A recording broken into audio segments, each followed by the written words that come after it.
Olá, boa noite. O Campeonato Brasileiro deu uma emboladinha essa noite. Aumentou a carga de emoções. A disparada do Atlético já não é uma disparada, porque ele acaba de ser derrotado pelo Fortaleza por 2-1 no Castelão, numa noite heróica do time do Rogério Ceni, uma brilhante atuação do treinador. Para quem badalava o Jorge Sampaoli, e eu sou um dos que estão badalando o Sampaoli desde o início do campeonato, pelo belo trabalho que ele faz no Galo, esta noite ele sofreu com o Rogério Ceni e não conseguiu superar. E mais heróica ainda, porque o Fortaleza ficou com um a menos, com um jogador a menos, logo depois de fazer 1-0, sofreu empate, jogou ainda no primeiro tempo, jogou todo o segundo tempo com um a menos e ainda assim conseguiu jogar melhor. Embora o Atlético tivesse mais a bola, tivesse mais domínio da bola, o Fortaleza teve um gol anulado pelo VAR, um lance justo. Eu não tive essa impressão, mas o VAR é uma coisa mais precisa do que eu. Meu olhar é muito tortuoso. O VAR definiu pela anulação do gol, ajudou o árbitro ali. E ainda assim foi lá e fez o segundo gol, foi atrás e quase fez o terceiro no final, não fosse a defesa do Everson. Parabéns ao Rogério Ceni, viu? Uma bela atuação. Permite a turma que está atrás sonhar, principalmente o Flamengo, o Inter e o São Paulo. Né? Daqui a pouco eu vou destrinchar os outros jogos. Né? O David fez 1-0 para o Fortaleza aos 36, um contra-ataque, uma perda de bola no meio de campo do Atlético, escapou pela esquerda. O David, que jogou em Minas no ano passado, nos 2 últimos anos era do Cruzeiro, chutou no cantinho do Everson, fez 1-0, mas 2 minutos depois, aos 38, o Felipe foi expulso por uma falta no Arana. O Arana estava escalado no meio de campo. O Fábio Santos estava na lateral. Ele recebeu o segundo amarelo, tinha recebido o primeiro poucos minutos antes, foi expulso. O Rogério Ceni sacrificou o David, que era o jogador que tinha feito o gol, coitado. Entrou Yuri César. E aos 41 minutos, um cruzamento da direita, a bola foi desviada no meio do caminho, o Sacha dominou e chutou de virada, empatou para o Atlético. O que se esperava a partir dali? Que o Galo fosse deitar e rolar e fazer mais uma vítima no Castelão. E não foi isso que fez no segundo tempo. O Rogério Ceni colocou o Oswaldo em campo, e o Oswaldo, segurando a bola, prendeu o Mariano no seu campo de defesa, não deixava o Mariano avançar, impôs um ritmo lento, procurando não errar passe, dar passes agrupados, jogadores próximos uns dos outros. Foi cozinhando o Galo, literalmente, no segundo tempo. Tanto que aos 20 minutos, o Yuri César, de fora da área, fez o segundo gol.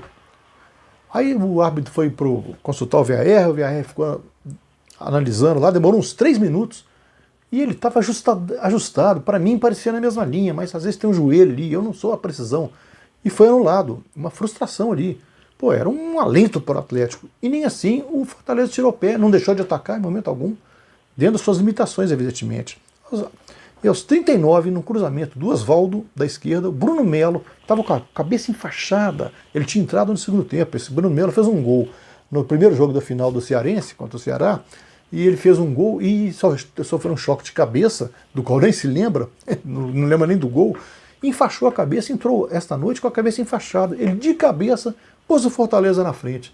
E o Fortaleza foi para trás, se defendeu, tentou arriscar um contra-ataque, teve um contra-ataque no final. A chance mais clara que teve a partir daí foi já nos acréscimos, o Everson segurou. 2-1, o Fortaleza dá uma subida na tabela aí, está em 9º lugar, o Atlético é o primeiro ainda, mas já vê a vantagem que ele tinha sobre os demais diminuir. O Inter, se ganhar, o Inter vai jogar contra o Bragantino, que é o 19º, nessa quinta-feira, em Bragança Paulista. O Inter está em quarto, mas não ganha a 4ª rodada. Se recuperar o elan e ganhar, ele vai ficar a 2 pontos do Atlético. De qualquer forma, a noite foi do Flamengo, porque ele venceu mais cedo, no primeiro horário, o Sport por 3-0 no Maracanã, e está a 3 pontos, dorme em segundo lugar, está a 3 pontos do Galo, com o mesmo número de jogos. O mesmo número de jogos, 13 jogos, tem os 2. Né? Então o Flamengo está ao alcance do Galo ali. O Galo não se admira. E o que está fazendo a diferença é que na primeira rodada o Atlético ganhou do Flamengo por 1-0 no Maracanã, aquele gol contra do Felipe Luiz. O Flamengo jogou mal o primeiro tempo, sentindo os desfalques, né? Da Arrascaeta, Rodrigo Caio está fora, né? Então, os jogadores que estão convocados, o Everton Ribeiro, estão fazendo falta esses jogadores. O Isla jogou, embora vá se apresentar agora a seleção chilena. Mas no segundo tempo o Flamengo melhorou a sua produção. Aos 6 minutos, Pedro, numa jogada coletiva muito bem feita, fez 1-0. Aos 9 minutos, o Gustavo Henrique de cabeça, 2-0. E aos 14, o Pedro, com estilo, matou a bola cruzada pelo Gerson, matou pelo Bruno Henrique por trás da zaga, matou no peito e colocou na saída do goleiro de pé trocado, do lado externo do pé, muita categoria, muito bom jogador Pedro. Pedro, Gerson jogaram muito bem. 3-0, o Flamengo se impôs, diminuiu o ritmo, porque tem mais jogos pela frente, está desfalcado, e passou a secar o Galo lá. E deu certo, porque ele se aproximou em 3 pontos. Quem poderia se aproveitar também, e não conseguiu, foi o Palmeiras. Era uma vez um invicto. O último invicto caiu no Newton Santos para o Botafogo. O Palmeiras caiu para 5º lugar também. E o Botafogo sobe para 15º, sai momentaneamente da zona do rebaixamento. As emoções estiveram todas no segundo tempo. No primeiro caiu muita chuva. No segundo vieram a chuva de emoções. No primeiro minuto, Pedro Raul com estilo, bela jogada, oportunismo na área, 1-0 para o Botafogo. Aos 7 minutos, Caio Alexandre pegou um rebote de uma cobrança de falta que desviou num companheiro dele, chutou, o goleiro defendeu, o Jailson, ele mesmo pegou o rebote, 2-0, o gol foi anulado, mas o árbitro foi para o VAR, demorou uns 3 minutos, aí o Palmeiras aproveitou para fazer 3 substituições de uma vez, depois de uns 3 minutos, o VAR referendou, o gol estava legal, uma vibração do time do Botafogo, 2-0, o Palmeiras foi com tudo para cima, aos 31 descontou com o William, e aos 35 teve um pênalti no Cavalieri no William, o Bandeirinha marcou impedimento, o árbitro atendeu o aceno, mas foi para o VAR o lance, e 3 minutos depois, o VAR convenceu o árbitro que era pênalti. Aos 39 minutos, o William cobrou no canto e o Cavalieri foi lá e buscou, herói do jogo. O Botafogo segurou heroicamente, dá uma respirada. Ele que só tinha uma vitória no campeonato, que era sobre o Atlético Mineiro, agora ganha sobre outro time que está lá em cima, o Palmeiras. E o Palmeiras, mais uma vez, o futebol ficou ausente. Foi muito voluntarismo, tentou de tudo que é jeito, aquelas 5 substituições que o Vanderlei e o Luxemburgo sempre faz, mas o futebol está ausente do Palmeiras. Perdeu uma grande chance de se aproximar ali do bloco da frente com essa derrota do Atlético.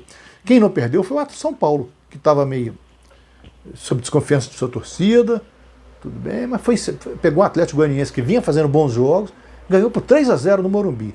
Aos 46 do primeiro tempo, o Brenner, o nome da noite, fez 1-0.